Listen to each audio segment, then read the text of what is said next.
நான் அப்பவே சொன்னேன் எனக்கு அதிகமா கோவம் வருது, இந்த மாதிரிலாம் பண்ணாதீங்கன்னு. நீ இப்படி பண்ணன்னு அர்த்தம்? அப்படிலாம் தட்டி விடக்கூடாது வேணிலா, அது அபசகனம் இல்லையா? எதுக்கு நீ இப்படி பயப்படுற? இல்ல முத்து மாமா, நான் பண்ணது தப்புதான். உன் இடத்துல யார் இருந்தாலும் இப்படிதான் பண்ணிருப்பாங்க. பரவாயில்ல, ஆனா ஒண்ணு, தயவு செஞ்சு என் மனசை புரிஞ்சுக்கும். பயமா இருக்கு முத்து மாமா. திருப்பி திருப்பி என் பயத்தை உன்கிட்ட சொல்லிக்கிட்டே இருக்கு. ஆனா வேற யாருக்குமே அது புரியல. நீயும் அதை புரிஞ்சுக்காம என்ன திருப்பி திருப்பி வற்புறுத்திக்கிட்டே இருக்க. சொல்றத தயவு செஞ்சு பண்ணு மாமா. நீ சொல்லி நான் எதை கேட்கல. சரி, நீ சொல்ல என்ன பண்ணணும்? எனக்கு அப்படி கனவே வந்துடுச்சு மாமா. பூனைக்குட்டி எனக்கு குழந்தையா பிறக்கிற மாதிரி கனவு வந்துடுச்சு மாமா.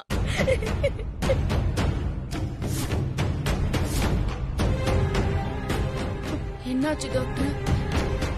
என் குழந்தை எங்க? உனக்கு பிறந்த ரெண்டுமே பூனைக்குட்டிங்களா தான் பிறந்திருக்கு.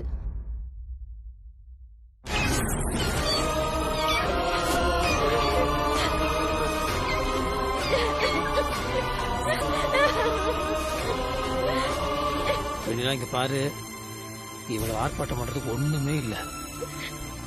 உனக்கு வளைகாப்பு பண்ண எல்லாரும் வந்திருக்காங்க. நானும் இவ்வளவு சந்தோஷமா வந்தேன். இந்த நேரத்துல இந்த மாதிரி பண்ணலாமா வேணிலா? என் கனவுல வந்துச்சுன்னு சொல்ற, நீ கிண்டல் பண்றல்ல? கனவுல வந்த விஷயம் நிஜமாயிடுமோன்னு பயமா இருக்கு மாமா. ஒரு குழந்தை இல்ல, என் வயித்துல 2 குழந்தைங்க இருக்கு. அவங்க 2 பேரும் நல்லபடியா பிறக்கிறது ரொம்ப ரொம்ப முக்கியம். நீ போய் ஸ்வேதாக்காக்கு சீமந்தம் பண்ணிட்டு வா முத்து மாமா. போ முத்து மாமா. இந்த நேரத்துல இந்த மாதிரி நீ அழக்கூடாது, புரியுதா? அது உனக்கும் நல்லது கிடையாது, குழந்தைங்களுக்கும் நல்லது கிடையாது. சரி, பண்ணி தொலைற.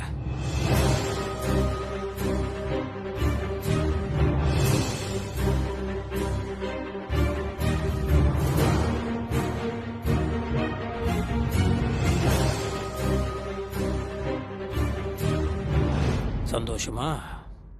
ஜெயிச்சிட்டல? நான் தோத்ததாவே இருக்கட்டும். ஆனா எனக்கு பிடிச்சவங்களுக்காக நான் தோக்குறதுல தப்பே இல்லை. வேண்டாம், எனக்கு நீங்க சீமந்தம் எதுவும் பண்ண வேண்டாம். ஸ்வேதா, ரொம்ப பண்ணிட்டு இருக்க. என் பொண்டாட்டி ஸ்வேதா, அவளுக்கு சீமந்தம் நடந்தே தரணும். அதுக்காக நான் கெஞ்சி கையெடுத்து கும்பிட்டு கேட்டுக்கிறேன். என் நிலமை உன்னை கெஞ்சி கேட்கிறேன். நான் பண்ணிட்டு போற விடு. சரி, அப்போ எனக்கு ஒரே ஒரு விருப்பம், நீங்க என்ன பொண்டாட்டின்னு கூப்பிடுறது மட்டும்தான். அதுவும் இந்த சபைக்கு நடுவுல. நான் சொன்னா நீ கேட்கலையே. கொஞ்சம் இறங்கி வந்த தலைமாலை ஏறி உட்கார்ற பாரு. முத்து மாமா, நான் உன்னை என்ன பண்ண சொன்ன, நீ என்ன பண்ணிட்டு வந்து நிக்கிற? ஏய் வெண்ணிலா, ஒரு அளவுக்கு தான் சொல்லிட்டேனா? நான் இறங்கி போய் அவகிட்ட பேசிட்டு வந்திருக்கேன். அவன் மாட்டேன்னு சொன்னா நான் என்ன பண்ண முடியும்? இந்த மாதிரி நான் அமைதியா இருக்கேன், எல்லாத்துக்கும் அமைதியா இருப்பேன்னு அர்த்தம் கிடையாது. கோவம் யாரும் என்னெல்லாம் பார்க்க மாட்டேன். என்ன விளையாடுறீங்களா ஆளுக்காரு? முத்து மாமா, என்ன முத்து மாமா, ஏன் இப்படி எல்லாம் பேசுற? நான் போய் அவ காலில் விழாத குறை கையெடுத்து கும்பிட்டு பார்த்தாச்சு. நான் உன்னை பண்றேன், போய் காலில் விழுந்து கெஞ்சிட்டு வரேன். சரியா? சந்தோஷமா உனக்கு? நானும் மரியாதை எல்லாம் போதும் எனக்கு.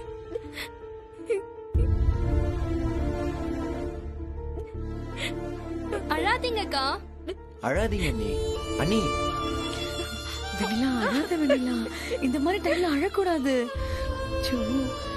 வெண்ணிலா,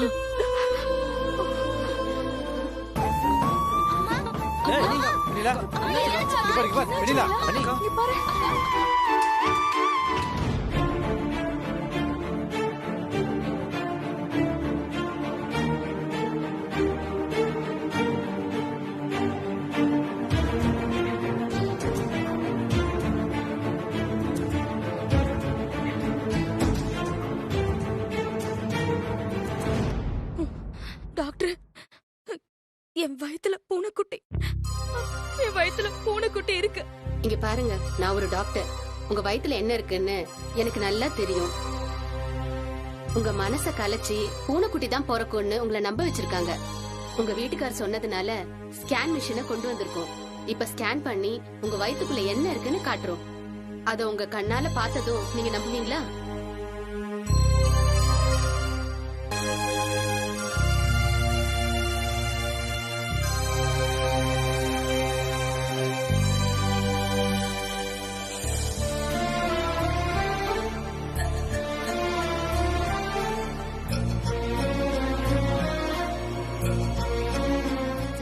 அவங்க ஹெல்ப் பண்ணுங்க.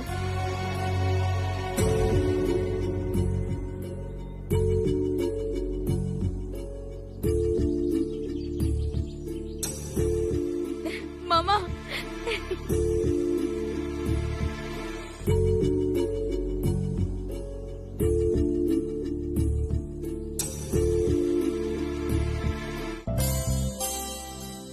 மருது என்ன இவ்வளவு சந்தோஷமா வரா? தெரியலையே. பார்த்து மெதுவா மெதுவா. முத்து மாமா, டாக்டர் செக் பண்ணாங்க. வயித்துல குழந்தைங்க தான் இருக்கு. வயித்துக்குள்ள குதிச்சு குதிச்சு விளையாடிட்டு இருக்கு மாமா. நான் பாத்துட்டேன். நமக்கு குழந்தை தான் பிறக்கும்னு நம்பிக்கை வந்துருச்சு. முத்து மாமா, உன் விருப்பம் போலவே சீமந்தத்தை நடத்தலாம். அப்படியா சொல்லிட்டாங்க. அப்ப முதல்ல இருந்து ஆரம்பிப்போமா?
என்னாச்சு முத்து மாமா?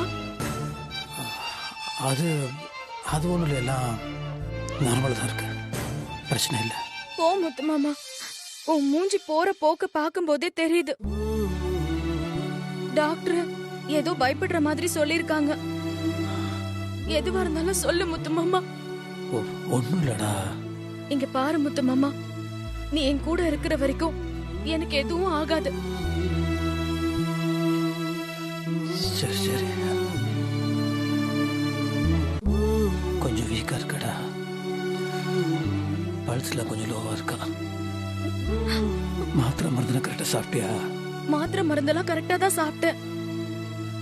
அண்ணா, ஸ்வேதாக்கா எப்பத்துல இருந்து நடிச்சு தாலி வாங்கி உன்னை டார்ச்சர் பண்ணாங்களோ அதுல இருந்து என் மனசு ரொம்ப கஷ்டமாயிடுச்சு.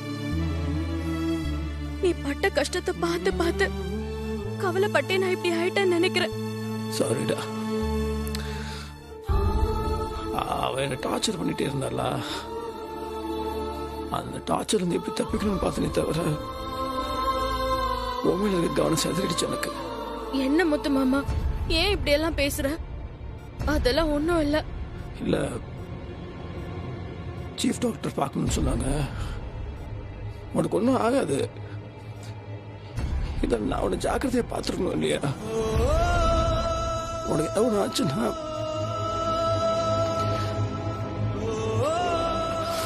முத்து மாமா, பழக்கமா நான் தான் மனசு உடைஞ்சு போவேன், நீ சமாதானப்படுத்துவ.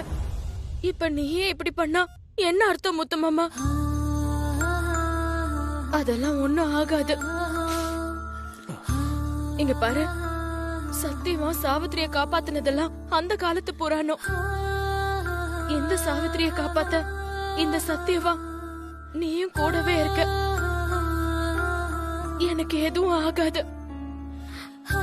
எனக்கு எனக்கு நம்பிக்கை இருக்கு. நான் தைரியமா இருக்கேன். நீயும் தைரியமா இருக்கணும் முத்து மாமா. கண்ணத்தோட முத்து மாமா.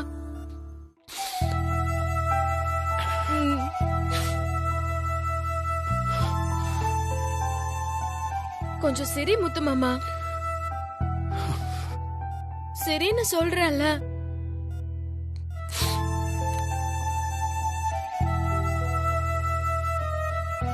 முத்து மாமா, டாக்டர் சொன்னதை யார்கிட்டயும் சொல்லாத. தைரியமா இரு. நான் சீக்கிரமா நம்ம குழந்தைங்களோட தான் உன்னை பாப்பேன். இப்படி சிரிச்சுக்கிட்டே இருக்கணும். ஒரு வழியா முக்கா கிணறு தாண்டி ஹாஸ்பிட்டல் வரைக்கும் வந்தாச்சு. கண்டிப்பா நீ முழு கிணறையும் தாண்டிடுவல்ல? மருது, எனக்கு பிரசவம் பார்க்க போறது இந்த ஹாஸ்பிட்டல் இருக்கிற டாக்டர்ஸ் கிடையாது, நம்ம பர்சனல் டாக்டர். அதான் வழக்கமா நம்ம வீட்டுக்கு வந்து செக் பண்ணுவாங்கல்ல, அவங்கதான். அவங்கள நான் பிக்ஸ் பண்ணியாச்சு. இந்த ரூமுக்கு, ஆபரேஷன் தியேட்டருக்கு எல்லாம் பணம் கட்டி நம்ம ரெண்டுக்கு எடுத்திருக்கோம். அவ்வளவுதான். ஹாய் ஸ்வேதா. Hi doctor. இருக்க? Yes, I am fine, thank you. நீங்க இருக்கும்போது எனக்கு எதுக்கு கவலை? மலை மாதிரி நீங்க இருக்கீங்க, உங்களை நம்பிதான் நான் இருக்கேன். அதெல்லாம் ஒரு பிரச்சனையும் இல்லை ஸ்வேதா, நான் பாத்துக்கிறேன். டாக்டர், அவங்க எல்லாரும் நடந்துக்கிற விதமே தப்பா இருக்கு. ஒரு விஷயம் மட்டும் புரிஞ்சுக்கோங்க, இந்த குழந்தைய வச்சுதான் என் எதிர்காலமே இருக்கு. என்ன முத்தரச மாமா பொண்டாட்டிய முழு மனசோட எல்லாரும் ஏத்துக்க போறது இந்த குழந்தையால மட்டும்தான். எனக்கு புரியாத ஸ்வேதா, எனக்கு எல்லாமே தெளிவா புரியுது. இப்போ நீங்க என்ன பிளான் பண்ண போறீங்க? அது அந்த நேரத்துல இருக்கிற சிச்சுவேஷனை வச்சுதான் சொல்ல முடியும். வெண்ணிலாவுக்கு ஆபரேஷன்னா உனக்கும் ஆபரேஷன் தான், வெண்ணிலாவுக்கு சுகப்பிரசவம் தான் உனக்கும் சுகப்பிரசவம் தான். புரியுதா? டாக்டர், எனக்கும் மாமாவுக்கும் நடக்கிற இந்த யுத்தத்துல நான் ஜெயிச்சே தீரணும். மாமா, என்னாச்சு? வெண்ணிலாவை எங்க கூட்டிட்டு போறீங்க? டாக்டர் ஏதாவது சொன்னாங்களா? அதான் அவர் ரொம்ப வீக்கா இருக்கா, பல்ஸ் ரொம்ப டவுனா இருக்கு. ஸ்வேதா நாடக ஆடி அவளை டார்ச்சர் பண்ணி ஒரு மாதிரி ஆயிட்டா போட்டிருக்கு.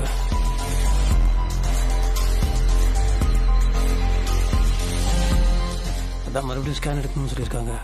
அங்கதான் போயிட்டு இருக்கோம். என்ன நீங்க வார்த்தைக்கு வார்த்தை இத நாடகம் நாடகம்னு சொல்றீங்க? நல்லா யோசிச்சு பாருங்களேன். ஒருவேளை ஸ்வேதாவோட கர்ப்பத்துக்கு நீங்க காரணமா இருக்க வாய்ப்பு இருக்கான்னு யோசிச்சு பாருங்களேன்.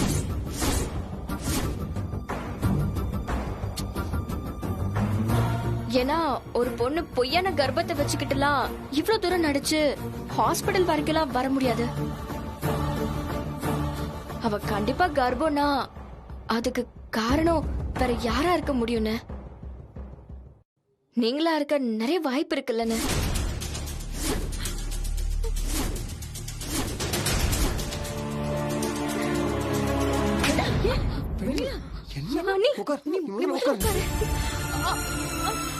என்ன பண்ணிட்டு இருக்க நீ?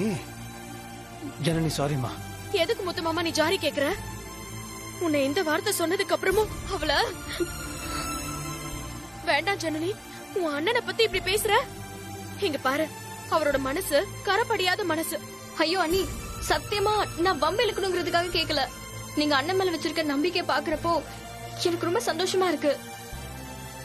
ஆனா தயவு செஞ்சு நீங்க உண்மை நிலவரத்தை நீங்களும் புரிஞ்சுக்கணும்.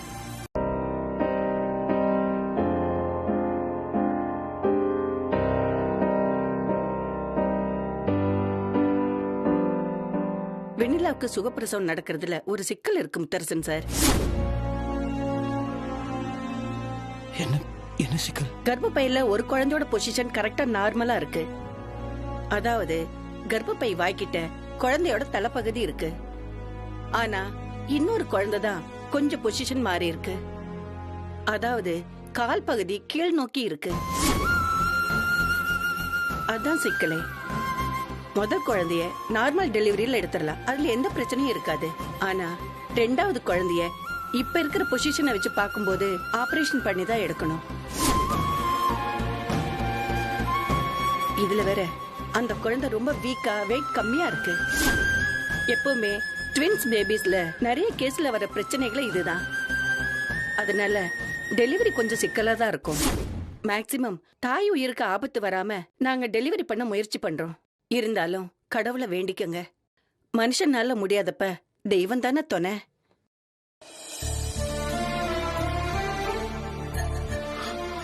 டாக்டர் டாக்டர் வெண்ணிலா கொண்டாகத்துல நீங்க எப்படியாவது என் மனைவியும் குழந்தையும் காப்பாற்றும் டாக்டர். என்ன முத்தரசன் சார், அமைதியா இருங்க. நீங்களே இப்படி கண் கலங்குனா உங்க மனைவி வெண்ணிலாவுக்கு யார் ஆறுதல் சொல்லுவா? அவங்க ரொம்ப பயப்படுவாங்க. அதனால நீங்க அமைதியா இருங்க. நாங்க முடிஞ்ச அளவுக்கு முயற்சி பண்றோம். நம்பிக்கையோட இருங்க. டாக்டர் எனக்கு எல்லாமே அவதான். அவ இல்லாம நான் இல்ல டாக்டர். ஜனனி இங்க பாரு, இங்க பாரு ஜனனி. உன் மேல எனக்கு எந்த வருத்தமும் இல்ல. அந்த நிமிஷமே நான் அதை மறந்துட்டேன். என் கோவம்லாம் எதுக்குன்னா, முத்து மாமாவை நீயே இப்படி சந்தேகப்பட்டு பேசலாமா? அவர் உனக்கு அண்ணன் இல்ல. ஸ்வேதாக்கா கர்ப்பமா இருக்காங்க, அதுக்கு நீதான் காரணம்னு சொன்னா இந்த ஊர்ல இருக்கிறவங்க எல்லாம் என்ன பேசிக்குவாங்க? ஏய் விடு வெண்ணிலா, அதை பத்தி அப்புறம் பேசிக்கலாம். இரு முத்து மாமா, இத நான் பேசியே ஆகணும். ஸ்வேதாக்கா எப்படின்னு உனக்கே தெரியும்ல. அவங்க வாய்க்கு வந்தபடி என்ன வேணாலும் போய் சொல்லுவாங்க. ஆனா நீ சந்தேகப்படுறது என் மனசுக்கு எவ்வளவு கஷ்டமா இருக்குன்னு தெரியுமா? நடுவுல வந்த எனக்கே முத்து மாமா மேல இவ்ளோ நம்பிக்கை இருக்கிறப்போ, அவர் கூட பிறந்து வளர்ந்த தங்கச்சி நீயே உன் அண்ணன் மேல சந்தேகப்படுறது எந்த வகையில நியாயம்? ஒருவேளை நான் உன் அண்ணன் மேல சந்தேகப்பட்டா கூட என் அண்ணன் அப்படிப்பட்டவரெல்லாம் இல்ல அண்ணி, அப்படிலாம் நினைக்காதீங்கன்னு என்னதான் ஓங்கி அடிச்சிருக்கணும். அப்படி அண்ணனுக்காக சண்டை போடுறத விட்டுட்டு நீ சந்தேகப்பட்டதுதான் என் மனசுக்கு கஷ்டமாகி உன்னை அடிக்கிற அளவுக்கு போயிட்ட. என்ன மன்னிச்சிடு ஜனனி, என்ன மன்னிச்சிடு. திரும்ப மாட்டல்ல? சரி விடு. ஒரே ஒரு விஷயம் சொல்றேன். ஆபரேஷனுக்கு அப்புறம் நான் திரும்ப உயிரோட வந்து உங்களெல்லாம் பாப்பேனான்னு தெரியல.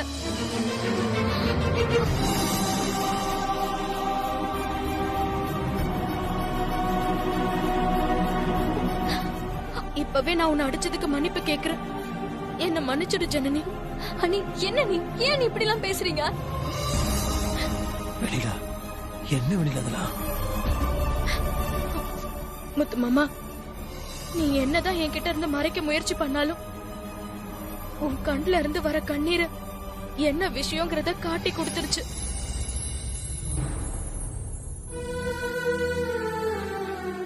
என் பிரசவத்துல பெரிய பிரச்சனை இருக்குன்னு எனக்கு புரிஞ்சிருச்சு. சாமி மேல பாரத்தை போட்டுட்டு வேண்டிக்கிட்டா போதும், அதெல்லாம் எந்த பிரச்சனையும் ஆகாதுன்னு எனக்கு தோணுது. அண்ணே, என்ன டாக்டர் ஏதாவது சொன்னாங்களா? பிரசவத்துல ஏதாவது சிக்கல்னு சொன்னாங்களா? அண்ணி அண்ணி அண்ணி அதெல்லாம் எதுவும் உங்களுக்கு ஆகாது அண்ணி. என் கோவத்துல எதுக்கு பெருசா எடுத்துக்கிறீங்க? உங்களுக்கு எதுவும் ஆக விட மாட்டோம் அண்ணி. அந்த ஸ்வேதா பண்ற டார்ச்சர்ல தான் நான் அப்படி எல்லாம் கேட்டுட்டேன் அண்ணி. என்ன நீங்க அடிச்சதுல எல்லாம் கோவமே இல்ல அண்ணி. அந்த மாதிரி நடந்துச்சுன்னா நான் உயிரோடவே இருக்க மாட்டேன்னு சொன்னீங்கல்ல, அதுதான் என்னால தாங்கிக்கவே முடியல. என்கிட்ட போய் இப்படி எல்லாம் பேசுறீங்கன்னு தான் நான் கோவப்பட்டேன். உங்ககிட்ட நான் பேசாம இருந்தேன் அண்ணி. ஒருவேளை அப்படி நடந்தா கூட அந்த மாதிரி நீங்க எந்த முடிவுக்கு போக கூடாது அண்ணி. நீங்க எப்பவுமே எங்க கூட இருக்கணும் அண்ணி. எங்களுக்கு நீங்க வேணும் அண்ணி, எங்களுக்கு வேணும்.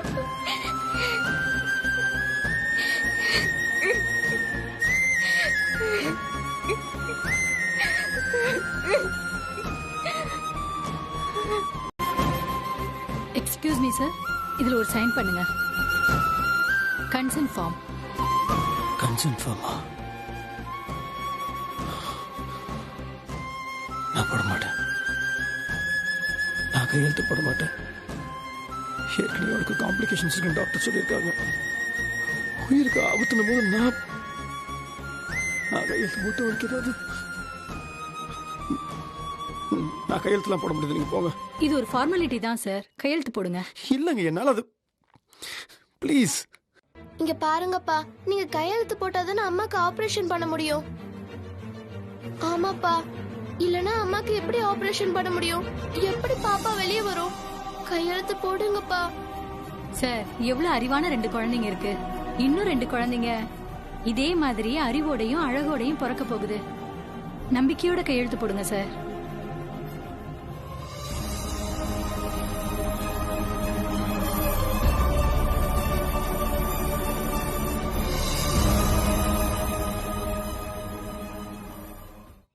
Thank you sir.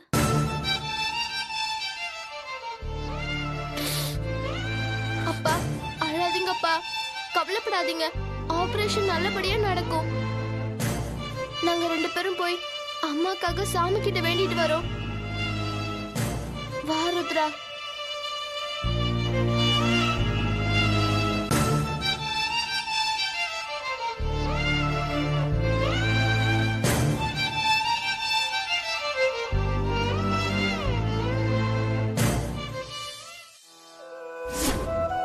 சாமி, அம்மா வயித்துல இருந்து தம்பி பாப்பாவும் தங்கச்சி பாப்பாவும் நல்லபடியா பிறக்கணும்.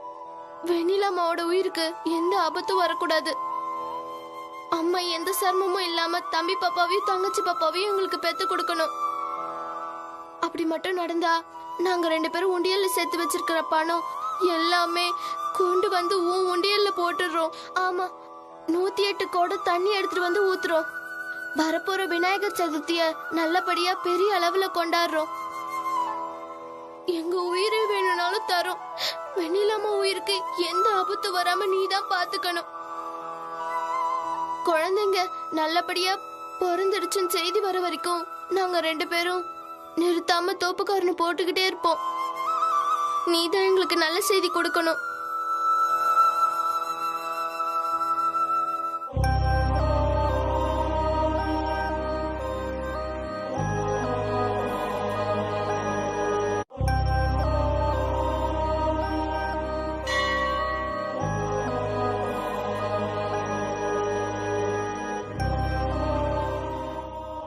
என்ன பண்றீங்க? ருத்ரா, ருத்ரா, போதும். 3 தடவை தோப்புக்காரனை போட்டா போதும். வெண்ணிலாம உயிருக்கு எந்த ஆபத்தும் வரக்கூடாதுன்னு தோப்புக்காரனை போடுறோம்ப்பா. ஆமாப்பா, வெண்ணிலாமாக்கு மட்டும் இல்ல, தம்பி பாப்பாக்கும் தங்கச்சி பாப்பாவுக்கும் தான். சரி, நீங்க போட்டது வரைக்கும் போதும். கால் வலிக்கும்ல, உங்களுக்கு முதல் வேணும். நான் அப்ப அந்த விடுதலை பண்றேன். நீங்க சாமி மட்டும் கும்பிட்டுக்கோங்க. இல்ல டாடி, அம்மாவும் குழந்தையும் நல்லா இருக்காங்கன்னு சொல்ற வரைக்கும் நாங்க தோப்புக்காரனை போட்டுக்கிட்டு தான் இருப்போம். ஆமாப்பா, எங்களை தடுக்காதீங்க.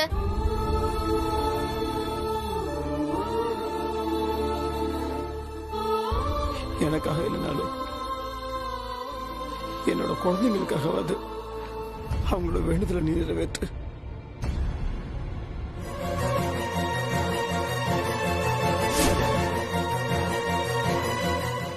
பையன் பொண்ணு கரெக்டா சொல்லி வச்ச மாதிரி பெற்றிருக்காங்க. அமைதியா இருக்கணும். இந்த விஷயம் நமக்குள்ள மட்டும்தான் இருக்கணும். டாக்டர், யார் கேட்டாலும் வெண்ணிலாவுக்கு 2 பெண் குழந்தை தான் பிறந்துச்சு, அதுல 1 இறந்தே பிறந்துச்சுன்னு தான் சொல்லணும். அதை நம்ப வைக்கிறதுக்கான எல்லா ஏற்பாடுகளையும் உடனே பண்ணுங்க. புரியுதா?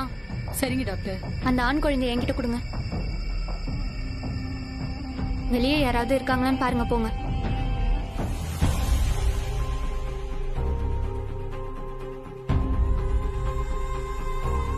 அவங்க வீட்டு பொண்ணுங்கதான் 2 பேர் இருக்காங்க. எப்படி இந்த குழந்தைய கொண்டு போய் ஸ்வேதா கிட்ட கொடுக்கறது? ஒண்ணு பண்ணுங்க, நான் சொல்ற மாதிரி அவங்க கிட்ட போய் விஷயத்த சொல்லுங்க. இங்க வாங்க.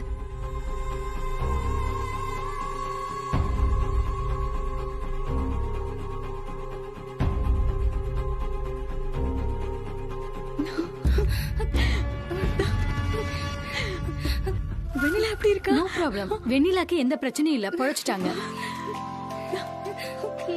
குழந்தைங்க 2 பெண் குழந்தைங்க பிறந்துச்சு. அதுல 1 தான் உயிரோட இருக்கு, இன்னொன்னு இறந்துருச்சுமா.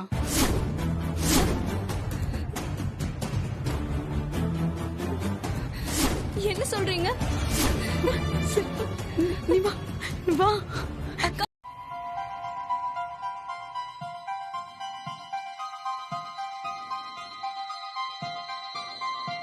எப்படியோ நினைச்சத சாதிச்சுட்ட ஸ்வேதா. டாக்டர், நீங்க இல்லனா நான் இத பண்ணிருக்க முடியுமா? என் வாழ்நாள் பூரா மறக்க முடியாத உதவியை நீங்க பண்ணிருக்கீங்க. உனக்கு பண்ண வேண்டிய கடமை எனக்கு இருக்கு. அப்படியெல்லாம் ஒண்ணும் இல்ல. நீங்க மட்டும் இத பண்ணிருக்கலனா முத்தரசன் மாமா கூட சேர்றதுக்கான வாய்ப்பே எனக்கு இல்லாம போயிருக்கும். உன் முத்தரசன் மாமா மேல நீ அளவு கடந்த அன்பை வச்சிருந்த. அதனாலதான் நீ பண்றதெல்லாம் தப்புன்னு தெரிஞ்சிருந்தோம் உன் மனச புரிஞ்சுக்கிட்டு தான் நான் உனக்கு இந்த உதவியை செஞ்சேன். Anyway, all the best Shweta. Thank you. Doctor, நீங்க பாட்டுக்கு கை குலுக்கிட்டு போயிடாதீங்க. உங்க உதவி இன்னும் முடியல. டிஎன்ஏ டெஸ்ட் முடியற வரைக்கும் உங்க உதவி எனக்கு தேவை. கண்டிப்பா பண்ற ஸ்வேதா. இவ்ளோ பண்ணேன்னா அதெல்லாம் பண்ண மாட்டேனா என்ன? அப்புறம் பார்க்கலாம்.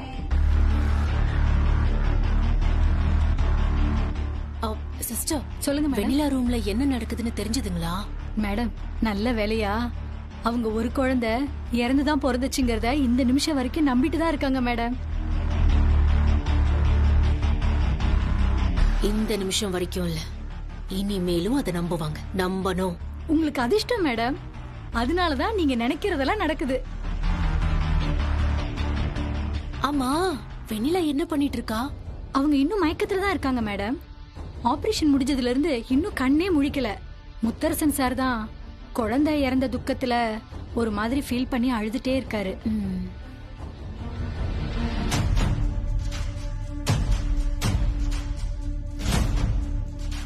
அண்ணி, இதை விட ஒரு நல்ல சந்தர்ப்பம் நமக்கு கிடைக்கவே கிடைக்காது. நீங்க போய் எனக்கு ஆண் குழந்தை பிறந்திருக்குங்கிற விஷயத்த முத்தரசன் மாமா கிட்ட சொல்லுங்க. கண்டிப்பா இருக்கிற துக்கத்தை எல்லாம் மறந்து அவர் இங்க ஆர்வமா வரதுக்கு நிறைய வாய்ப்பு இருக்கு. சரி ஸ்வேதா.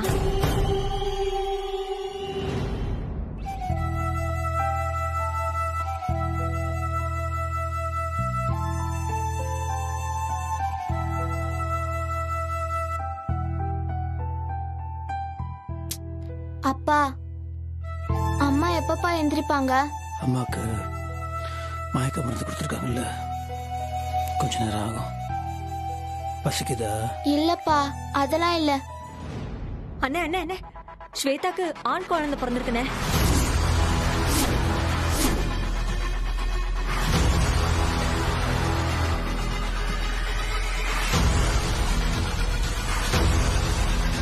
அதையே என்கிட்ட சொல்ற? என்னண்ணே, அது உன் குழந்தைண்ணே. நீ வந்து குழந்தைய பாக்கணும்னு ஸ்வேதா ரொம்ப விருப்பப்படுறானே. நீ எப்ப வருவேன்னு அவ தவிச்சிட்டு இருக்கானே. வானே, வந்து பாருனே. அக்கா, என்னக்கா இப்படி பேசிட்டு இருக்க நீ? ஸ்வேதா ஸ்வேதா நீங்க வந்து பேசாத. அண்ணன் ஏற்கனவே ஒரு குழந்தை இறந்து போச்சுங்கிற வருத்தத்துல இருக்காரு. ஜனனி, மாமா, அதே நினைச்சு கவலைப்படாதீங்க. ஒண்ணும் இல்ல கலை. அண்ணே. அக்கா நில்லுக்கா, எதுக்கா மறுபடியும் வந்தா? டேய் இருடா, குழந்தைய ஒரு தடவை அண்ணன் கிட்ட காமிச்சிட்டு போயிடுறேன்.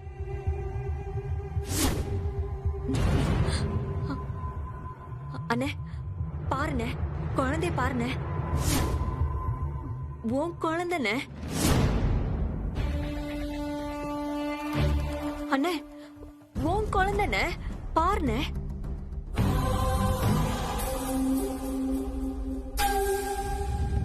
ஸ்வேதா, நீ குழந்தைய பாக்கலன்னதும் மனசு ரொம்ப கஷ்டப்பட்டுட்டா.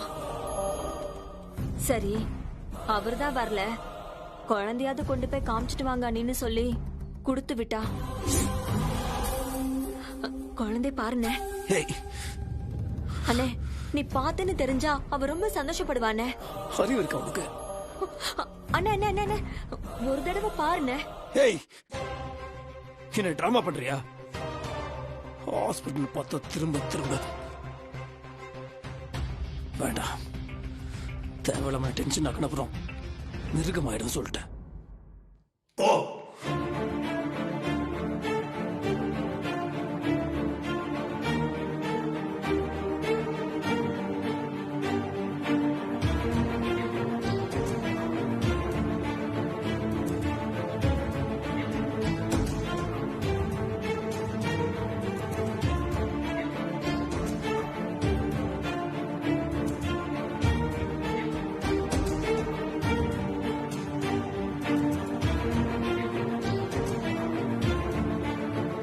பாத்தியானே உன் கையை எப்படி பிடிச்சிருக்கான்னு பாத்தியானே?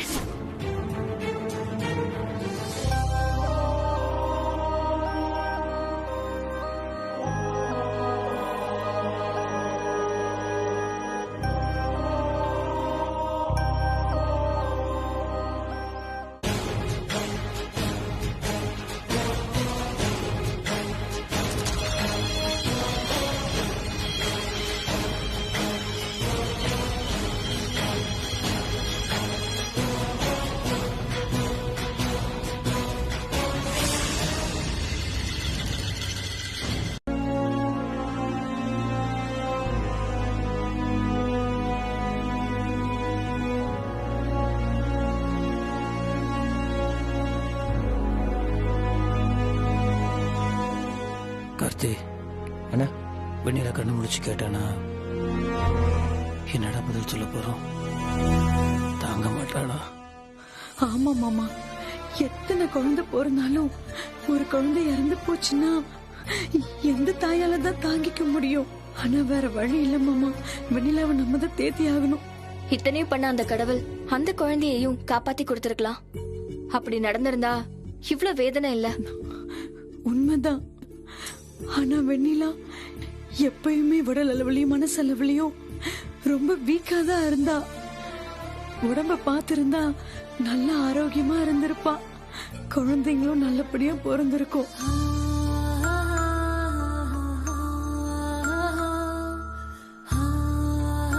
எல்லாம் அந்த ஸ்வேதாவால வந்தது. அவ பண்ண டார்ச்சர்ல வீட்டுல எல்லாருமே நிம்மதியை இழந்து தவிச்சுக்கிட்டு இருந்தோம். அப்போ அண்ணி மட்டும் எப்படி நேர நேரத்துக்கு சாப்பிட்டு ஆரோக்கியமா இருந்திருப்பாங்க? போச்சு, எல்லாம் போச்சு. இப்ப பத்தாக்குறைக்கு பிறந்த குழந்தைய வச்சு பையன் அது இதுன்னு டிராமாவை ஆரம்பிச்சிட்டான். ஆமா ஆமா, அக்காவுக்கு தெரிஞ்சுன்னா அதுக்கும் ரொம்ப நொந்துதான் போயிருவாங்க. என்ன பண்றதுன்னு தெரியலையே. நம்ம சுத்தி நடக்கிறதெல்லாம் பார்க்கும்போது வெண்ணிலா பொழைச்சிட்டா ஒரு குழந்தை நல்லபடியா பிறந்துருச்சுன்னு சந்தோஷப்படுறதா, இல்லை இதுக்கப்புறம் என்ன பிரச்சனை வரும்னு நினைச்சு பயப்படுறதா, ஒண்ணுமே புரிய மாட்டேங்குது.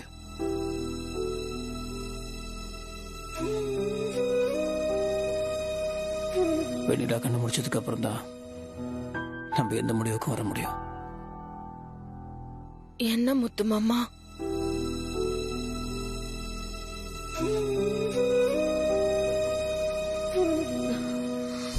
வெண்ணிலா எப்படி இருக்க? வெண்ணிலா வலிக்குதா? நம்ம குழந்தைங்க எங்க?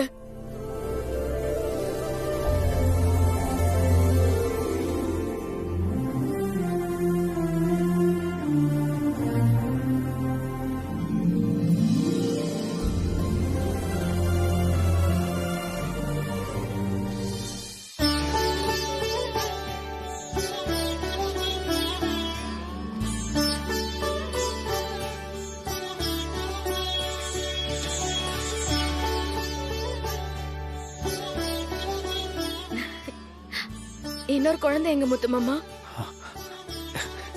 இவளை பாத்தியா? அப்படியே ஒன்ன மாதிரி இருக்கால. அம்மா அப்படியே உரிச்சு வச்சிருக்கா. எங்க முத்து மாமா? ஊசி போடுறதுக்காக தூக்கிட்டு போயிருக்காங்களா? முத்து மாமா, இன்னொரு குழந்தை எங்க? பதிலே சொல்ல மாட்டேங்கிற.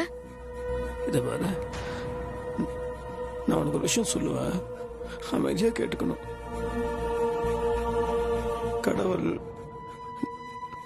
நமக்கு ஒரு குழந்தை போதும்னு நினைச்சிட்டாரு. ஒரு குழந்தை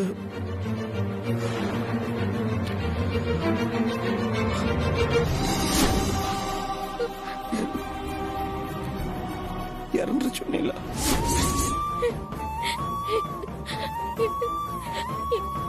என்ன மாமா சொல்ற?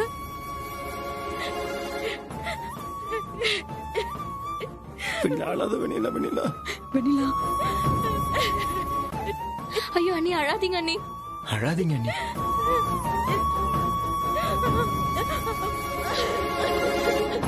ஆபரேஷன் நடந்திருக்கு வெண்ணிலா, சொல்றது கேளு வெண்ணிலா. அக்கா அழாதீங்க அக்கா. அக்கா என் கூட இருக்கிறது பிடிக்காம தான் அந்த குழந்தை போயிடுச்சா மாமா? ஆ, வெண்ணிலா ஆ, நில்லுங்க நில்லுங்க. அண்ணி குழந்தைய கொடுங்க. வெளியில சகனமே சரியில்லை, கிளம்பலாம் வா. வெண்ணிலா, இதை விட நல்ல சகுனம் உங்களுக்கு வேணுமா?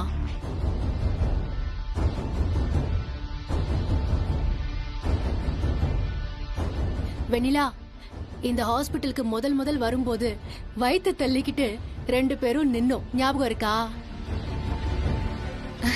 இப்ப அதே மாதிரி பாரு, 2 பேரும் ஆளுக்கு ஒரு குழந்தையோட நிக்கிறோம். என்ன, உனக்கு பெண் குழந்தை பிறந்திருக்கு. பெண் குழந்தைய நீ கையில வச்சுட்டு நிக்கிற, நான் ஆண் குழந்தைய கையில வச்சுக்கிட்டு நிக்கிறேன். மாமா என்ன புறக்கணிச்சு ஒதுக்குனாலும் ஆண்டவன் என்ன கைவிடல. ஒரு பையனை எனக்கு பரிசா கொடுத்திருக்காரு. மாமா சித்ராவுக்கு ருத்ரான்னு ஒரு பெண் குழந்தைய கொடுத்தாரு. ஆனா எனக்கு இந்த குடும்பத்தோட ஆண் வாரிசு கொடுத்திருக்காரு. மாமா பாருங்க, பூனை கண்ணை மூடிக்கிட்டா உலகம் இருண்டாது. நீங்க பாருங்க, இந்த மாதிரி எல்லாம் இருக்காதீங்க. உங்க மனசுக்குள்ள இருக்கிற ஆசை என்னன்னு எனக்கு நல்லாவே தெரியும். குழந்தை அப்படியே உங்களை உரிச்சு வச்சிருக்கான் பாருங்க. வேணும்ட்டே நம்மள கோவப்படுத்தணும்னு பாக்குறான். வா நம்ம போலாம்.